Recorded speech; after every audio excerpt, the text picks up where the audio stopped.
Right on. We're here with Flemming from STOFL. Super excited. I hope I'm saying that right. Super excited to explore another blockchain plus meat space project. Flemming, welcome to the show. Thanks a lot, Nick. Glad to be here. Thanks for having me. Yeah. So I found out about STOFL through a friend, and he had said, "Hey, go check this project out." And as I went through the site, it was like, "Well, this is definitely the stuff I'm into, but I'm not really sure what it is." So I thought, actually, before we get into that, let's start with you and a little bit of your history and how you came to be involved or start up. What's going on? I think my background is a little bit unconventional in the blockchain sphere. I mean, Yep. I'm not a programmer. I'm not really technically savvy, so to Yep. speak. I took some HTML courses back in high school, but that's now like well, 20 years ago. I don't even want to think about it. Yep. And I think things have changed since then. But my background professionally is in maritime and oil and gas. Okay. So I was sailing the seven seas for many years, and then I came ashore as an inspector for the oil and gas industry. Hmm. And then I worked for the Danish Maritime Authority for a couple of years. And uh, the latest gig I had was as a consultant for Maritime's claims cases. Um, and then pandemic hit, and helium sort of fell out of the sky into my lap. And I'm assuming most of your audience is familiar with helium, so we probably don't need to go too much into that. But I saw the implications for transportation and logistics in that regard. Okay. And we bought a bunch of hotspots, and then we founded STOFL and started forming partnerships to expand the network and develop some cool ideas on top of that. And that's basically where we started. And since then, we've sort of branched out into other blockchain projects, but we're still, very thankful and very involved in trying to expand the Helium ecosystem and LoRaWAN and IoT solutions. Okay. So you started off in the maritime stuff, and for folks that don't understand that, that's just like is that kind of U.S. merchant marine stuff, or is that something else? Yeah. What is it? So I was sailing as chief officer on for Maersk, Okay. AP Moller, Yeah. Maersk, one of the biggest shipping companies out there. Oh yeah. I was fortunate enough to have experience on multiple vessel types. Normally, as I think a lot of people experience, you get boxed into a certain expertise or niche. Yep. So if you sail container vessels, you're basically stuck there. If you sail passenger vessels, you're sailing that for your career.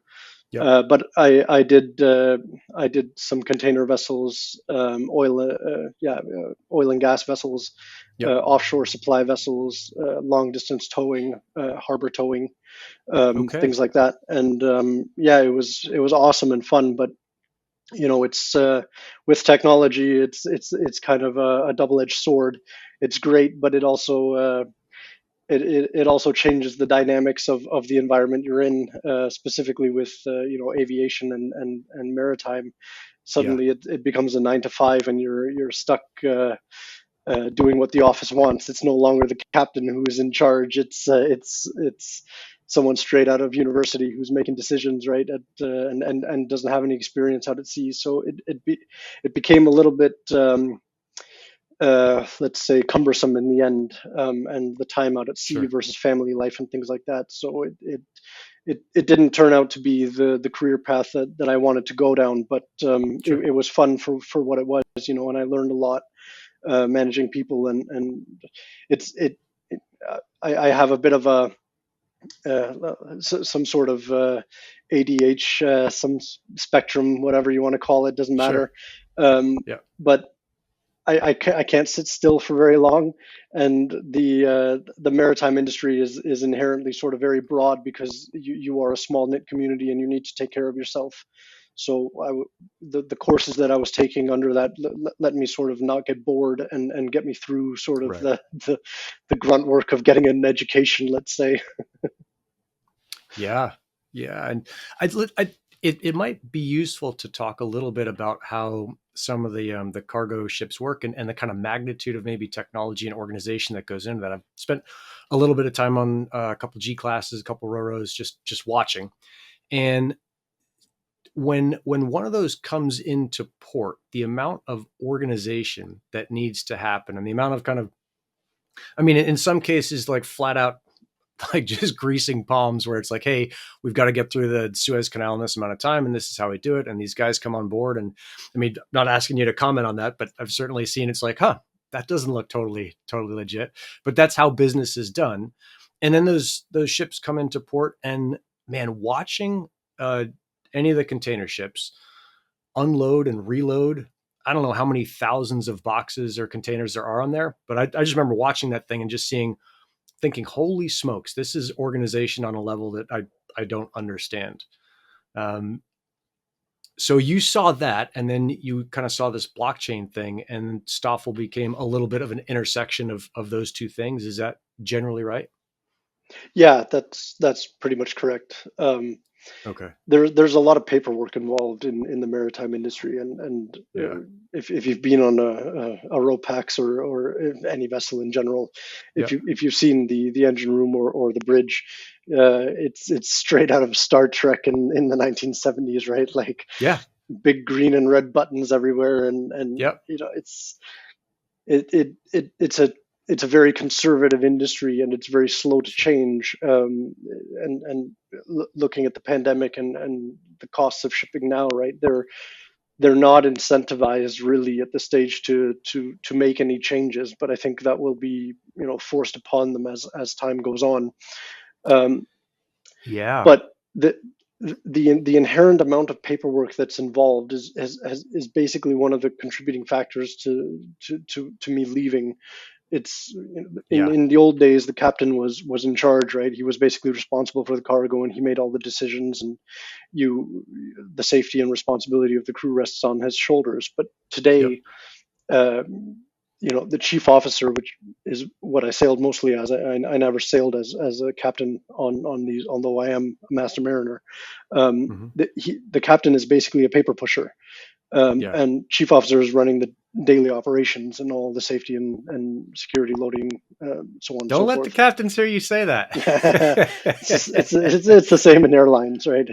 Yeah. That's You're out now, so it doesn't matter. yeah, exactly. I've been exposed. Yeah. But Totally. I mean, we see the same thing, right? Is that people go into it for one thing and it becomes another, and then you find something else. Okay. but that So that's your background. Is you had a ton of experience doing, or was there something else that you wanted to say?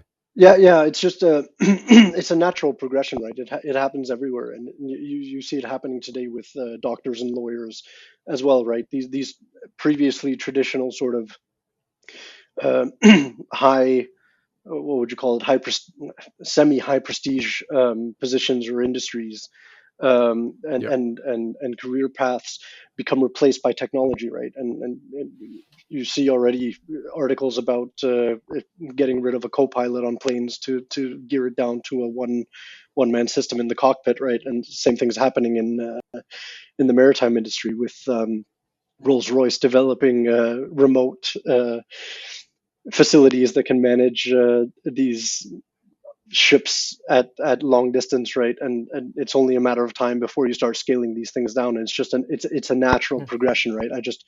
I didn't understand that part of the equation when I was in it until basically blockchain came around, and I started really looking at where we are in the world and where we're going, right? Okay. Cool. So that's a great time to ask is what did you end up starting? What does STOFL do, and what have you done, and what are you going to be doing in the future? Yeah, so STOFL was formed basically to bridge the gaps in society, right? And I think we can all agree that we're very polarized at this stage, and I think blockchain technology in general is going to be the way out of that.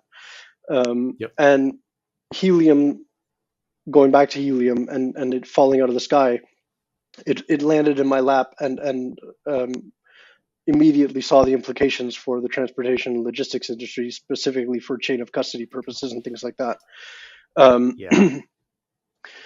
Let's hang on a second. Let's just define chain of custody if someone hasn't heard that before. So chain of custody is basically the oversight and management of who has uh, custody or control of an asset at any one point its journey from A to B, so from shipper to receiver, basically, and any consignees or transportation and logistics in between.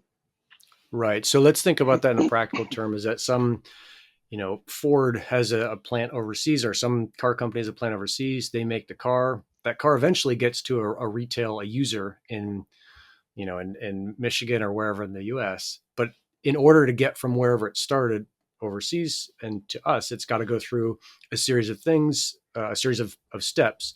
And those steps go from having the thing made itself, so the parts that go into making it, and then the thing itself getting loaded onto some kind of container or some kind of transport.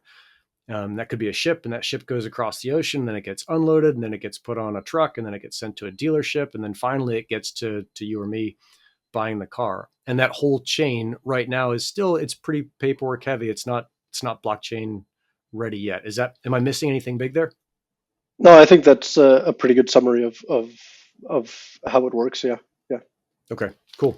So you're like, okay, I can see not only just the transport side and tracking, packages, pallets, planes, whatever with Helium, but you also saw this application of this idea of an immutable shared ledger, which is what a blockchain is, to do this chain of custody stuff. What was the first project outside of Helium that you saw that you're like, oh, that's super cool. Let's see if we can do this? Yeah, sorry, you cut out for a second. I'm assuming Oh, you might be able to edit this a little bit at the end, but I lost the connection for a second. Can you just repeat that? yeah, totally. Yep. So on the chain of custody side, so you see Helium, you get exposed to this idea of blockchain, and you start to see different applications. What was the first kind of application that you thought for blockchain, and maybe where was the first STOFL project? The first thing we saw was chain of custody, and the ability to Okay. track assets, basically worldwide. The Yep. Helium have been ingenious in solving the low power IoT market chicken and egg problem, and I think Semtech are indebted to them indefinitely for that. Yeah. But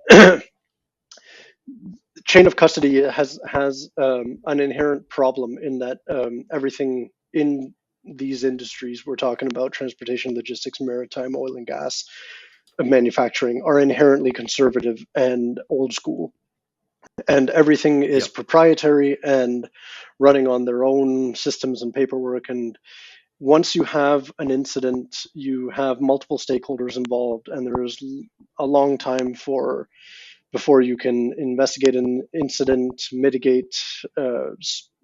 Arbitration takes ages, so on and so forth. There's numerous Right. problems.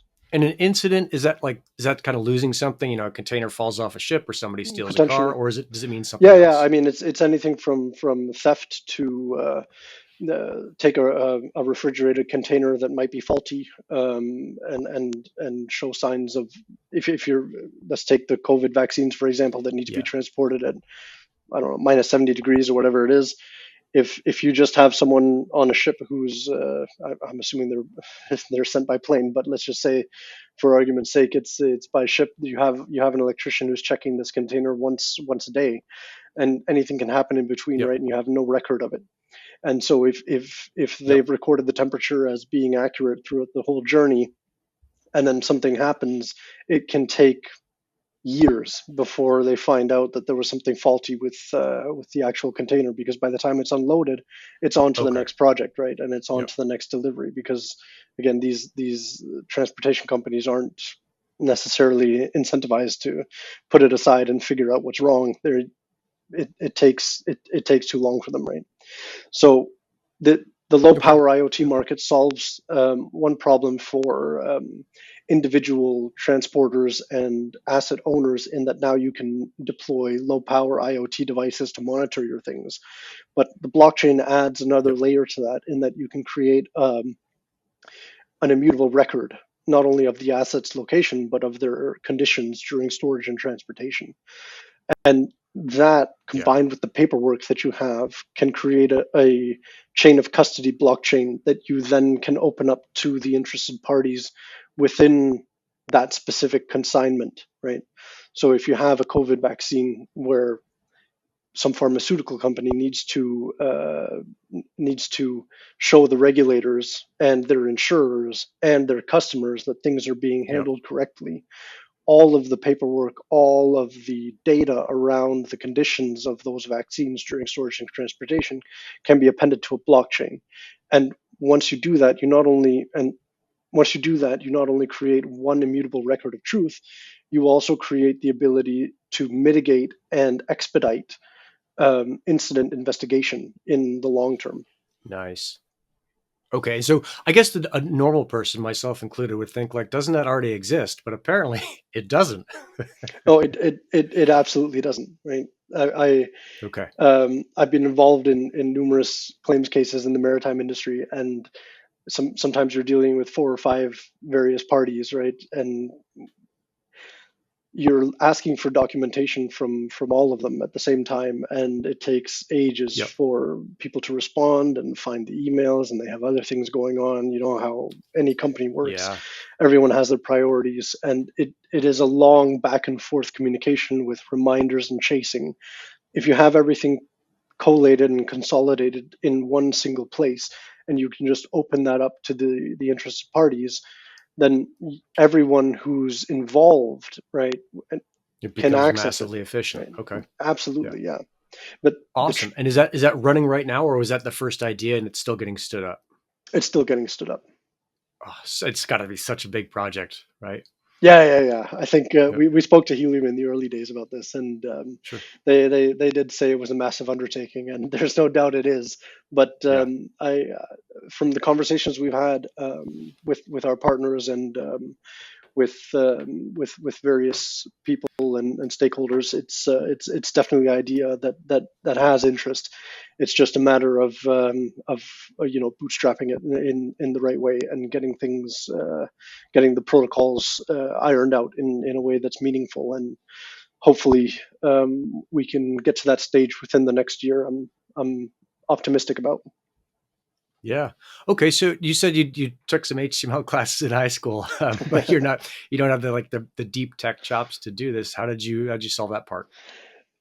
We have some development teams that are engaged with us, and we've applied for various grant funding. Okay. We've also approached the Decentralized Wireless Alliance. Some of these things are on the back burner until we. A lot of this stuff, right? Even with the low power IoT market, is a chicken and egg problem, right? Because Oh, yeah. you need a letter of guarantee, but then you need funding, and you need a minimum viable product, and this, that, and the other. So there's things in the pipeline that we have, but we're not quite there yet where we can say we can push 100% on this. We're still in the bootstrapping Okay. phase. We're still in research and development. But that being said, blockchain provides an enormous opportunity for anyone out there, because it is a brand new way of working. So it's huge. Okay, hang on a second. I got some questions for you. So your name's Flemming, not a normal American name. You've got an American, maybe a Canadian accent, but you're talking about pounds. So where are you living? Like, where's this business going down? I think we've talked a little bit about Wales as well, right? Yeah, that's correct. Okay. I have quite an international background. I lived in Canada for about 10 years. I would consider myself Canadian at heart. Okay. I've been to America many times. I love it, and I'm not done with Canada or the States at this stage. Yeah. But I'm currently finding myself in the UK. The company's registered in Wales, and Wales is trying to transform itself from, it was previously a big steel mecca of the world and coal mining hub of the world. But then in the 70s, and Thatcher and history basically decimated the economy out there. But they're looking to revamp themselves as a sort of tech hub for Europe in specific, and we've had enormous benefit from being registered there, and that's where I find myself currently living. And yeah, it's a beautiful awesome, part of the world, awesome right? country. Yeah. Absolutely. Yeah. Anyone Yeah. listening, I would I know that. encourage you to come and visit. It's absolutely phenomenal. It can rival any landscape that you see out there. Yeah. Yeah. Just don't plan on being able to find your way from reading the street signs. It's Yeah. the language there it's a little bit different. There's yeah, more, I don't know, more vowels maybe than I'm used to, Yeah, or maybe more consonants. it's I don't speak it. I don't understand it either.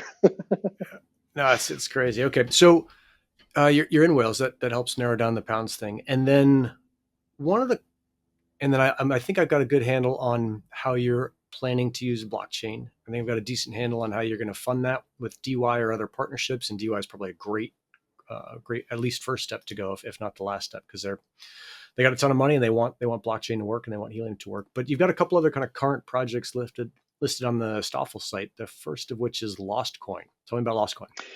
So the Lost Coin is in its infancy, and Okay. the idea is that one of the problems that blockchain has is the fact that we lose keys.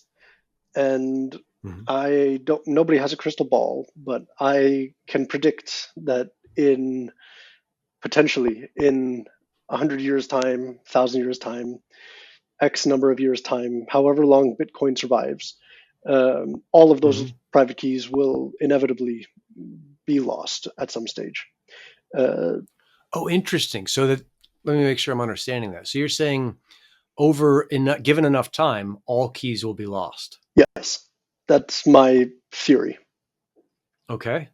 And all right. that Sure. it boils down to a couple of factors: human nature, accidents, fires, hardware drives burn in a fire, and mistakes. It is in my estimation just a matter of time, provided Bitcoin survives that long, before all of those private keys become lost. And that is true for. How did you come up with that idea? That's pretty wild. To be honest, I don't know. It's just it's just my understanding of human nature and history. Right. Okay. And I think that's what it boils down to is two fundamental problems. One being the enormous amount of energy waste that those lost keys represent. So I'm not I'm not a hardcore environmentalist, and I don't necessarily think that the proof of work mining protocol that Bitcoin utilizes is a problem. I think it's a feature, not a bug. And I think that with time, that ecosystem will solve those problems. But that being said, those lost private keys represent an enormous amount of lost energy, something that can no longer be used or utilized. And that translates into the second problem, in that those lost Bitcoins or those lost private keys represent a monetary loss, right? And my goal with STOFL, one of the goals is to accelerate blockchain development. And if we have an enormous loss of monetary value, we have, what would you call it, a slowdown of the potential development, because people like me and you and other early adopters of blockchain technology and mining incentives use that monetary gain to build projects and fund things. So those lost private keys not only represent the energy loss and a waste there, they also represent a detriment, or not a detriment, a holdback to the blockchain ecosystem in general, in that we've lost a lot of monetary value that can be used to fuel the acceleration of all of these developments. So that's essentially what the Lost Coin is trying to solve, is how can we revalue these things in providing an accelerator to and an argument against the environmental cost of these sort of ecosystems. So how does that work? Does that mean that you guys would go in and try and recover lost Bitcoin? Would it be a totally different blockchain? Like what I'm seeing, this RFT, refundable token. I haven't seen that before. Walk me through how you're thinking it's going to work. So the refungible aspect is a concept from a previous Ethereum improvement proposal, which now escapes me, but we can maybe link it in the show notes once I find it again. I'll dig it up. Yeah. The idea is nothing is settled yet. We're still developing the concepts on this because it's I envision that it's gonna be controversial, and the idea is that you can incentivize people to go and find these lost coins or lost keys, whether it's in Bitcoin or Ethereum or any other ecosystem.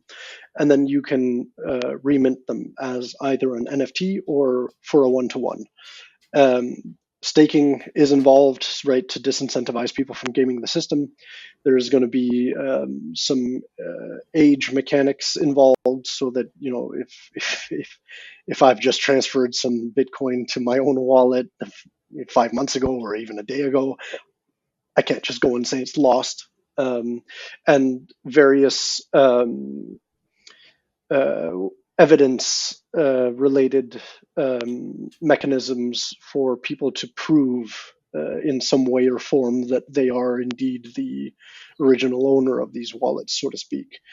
That's not going to stop any random person from minting these things, but it's going to be a sort of dynamic supply and liquidity pool, let's say, with underlying assets sometimes reappearing and the underlying lost coins disappearing as a result.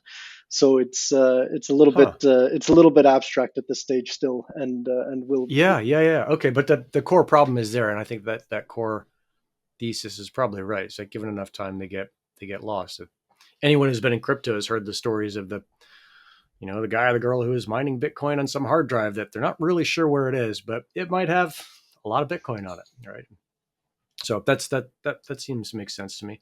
What about this Globo thing? This is another project listed. Yeah, the Globo is probably the best example of how we're trying to bridge the gaps in society, right? So the Globo is a collaboration with an artist in New York called 𝗵𝗵𝐿𝐿, and he was out on the streets of New York around the same time as the Bitcoin white paper came out. During the financial crisis of 2008, and he was asking the same question that Bitcoin proposed to answer: what is money? And he was slinging his globos, 2 crisp, fresh globos for your 1 tarnished US dollar, and walking around with an A-frame and doing a phenomenal job of that. And he basically... Okay, and a Globo, just because if someone's not looking at it, a Globo, it looks kind of like a dollar. It's got a picture of the world on it. It says Global Bank Central, but it's like a piece of paper. And his basic, I'm guessing, premise is like, hey, I've got 2 pieces of paper for you 1 piece of paper. Seems like you're getting the better part of the deal. Okay, cool. Pretty much. There's a really good video if anyone wants to look on YouTube. You can just search Globo 𝗵𝗵𝐿𝐿 and it'll come up. Okay. It's from the Wall Street Journal. And yeah, so he created the Globo. It's a mashup actually of 25 different currencies. It's also being exhibited at the World Bank. And funny enough, in that installation there was a briefcase of Globos that was stolen. so someone has a whole briefcase of Globos out there somewhere in the world. And the idea with 𝗵𝗵𝐿𝐿 is that we all have a fundamental contribution to the world that we can provide through our knowledge and experience. And the Globo is going to be a self-funded project, and we're taking his Globos, turning them into an NFT, selling them off to investors to fund the initial development, which is going to turn into a sort of Wikipedia, Quora, Reddit style ecosystem where we solve some of the problems that those social media ecosystems have today. So to give you an example, there's a lot of hot topics. Wikipedia has, I don't want to push any buttons here, right? But there's a lot of opinions around the Israeli-Palestinian conflict, for example. And Sure. there's a lot of focus on a daily basis, probably hourly basis on Wikipedia, with a lot of focus on that particular topic. Now, if you create a blockchain, let's call it Web3 ecosystem around that sort of concept, you can create the token economics model that disincentivizes people from engaging in those topics, right? And then you can. I don't understand that. What does that mean? So if just like Wikipedia is nobody's getting necessarily paid for it, but people are contributing their time to edit files and documents and various other things on there. And a lot of people are spending a lot of time on hot topics situations, which are getting a disproportionate amount of attention compared to sort of periphery topics and things that might be just as valuable but receive less amount of attention. So so like whether or not some tarantula is on one side of a whatever national line or another might be fairly important for that tarantula, but is not getting near as much attention as if you're pro-Palestine or pro-Israel piece and you're updating Wikipedia. Correct. So what you're saying is like all this information is should be kind of relatively weighted, or am I not getting that right? Yeah, no, that's correct. Yeah, that's correct. The idea is to correctly weight the ecosystem so that you can get a fair amount of attention on everything. But that's only the first step in what the globo envisions. So if we think about where we are in the world, and I don't know if you know Ray Dalio and his philosophies, but I sort of was on the same scribe as his predictions, let's say today, a number of years ago. And I think when you have two polar opposite truths that can be believed by any one individual, we have a problem, right? Because we can't have a discussion. And blockchain presents us with the ability to append information to an immutable record from which we can all operate. So let's take the debate about whose inauguration crowd was bigger, right? If you manage to create an ecosystem that's large enough with enough participants who see value in it through this global ecosystem, you can then incentivize people to impart their real experiences during world events onto a blockchain through video, audio, text, what have you, voting, yada yada. And from that, you can start to create an immutable record of events and in the longer term history, right? And from that basis, we can then start to have real conversations again, or have conversations around one piece of truth rather than two pieces of misinformation that are promoted by various interested parties to keep their bases satisfied, right? And this is where my long-term vision for blockchain comes in that historically speaking, somehow we always manage to solve our problems. And I think blockchain is here to do that, but it's going to be a rough ride in between, right? Because this stuff isn't going to get built tomorrow. It's going to be another 10, 20 years before we see the semblances of some sort of stability in these ecosystems, right? Yeah. Oh, that's right. So, I mean, you've got to figure out ways to incentivize people to provide accurate information and not to provide inaccurate information. You got to make it easy for everyone to see, and then got to build, in the case of the inaugurations, you have to build something that makes it really easy to compare the two things. So whether it's a 3D picture or it's something else, I guess the core thrust here is to get at what the truth is, and then everybody can make their decisions if we're all singing off the same sheet of music. Exactly. I mean, everyone can have an opinion, right? That's perfectly valid. But I think when we're looking at where we are right now in society, there's not so much an opinion discussion. It's more a right and wrong discussion, right? And I don't think that there is room right now, at least in mainstream discourse, for opposing opinions, right? Because one side is right and one side is wrong, right? And that side is Clearly, my fake. side is right, and everyone else's Well, side is wrong. yes, Like that's exactly right.